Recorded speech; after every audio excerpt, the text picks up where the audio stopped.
শাহরুখ সালমানের বন্ধুত্ব আর ভক্তে ভক্তে মারামারি, আর ঠিক এমনই ঘটনা ঘটেছে দুই খানের মধ্যে। কে সেরা এই বিষয় নিয়ে ভক্তদের মধ্যে বিতর্ক শুরু হওয়ার পর একসময় সেটা মারামারিতে পরিণত হয়। তো কি অবস্থা সবার, কেমন আছেন? আমি ড্রামা সবুজ, আর আজকে আলোচনা করবো সালমান শাহ শাহরুখ বন্ধু আর ভক্তরা করলো মারামারি। ওই যে কথায় বলে না, যার বিয়ে তার খবর নেই, পাড়াপড়শির ঘুম নেই। নিঃসন্দেহে তুই ঠিক কথা বলেছিস। এই যে কিছু কিছু প্রতিবন্ধী ভক্ত আছে যাদের জন্য অনেক বড় বড় তারকারা মানুষের সামনে খারাপ হয়ে যায়। মানুষ ভাবে তাদের জন্য এই মারামারি সৃষ্টি হয়েছে। পদ্মায় দুইখানের রসায়ন যেমন অপ্রতিরোধ্য, পদ্মার নেপথ্যেও খুব ভালো বন্ধু তারা। বলেন কি?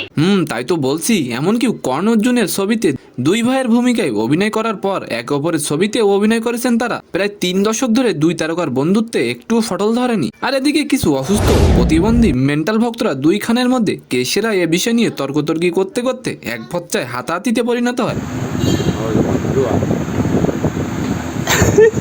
আর এখন দেখবেন সেই ঐতিহাসিক মারামারি ও পুলিশ তাদের ধরে নিয়ে যাচ্ছে সেই ভিডিও।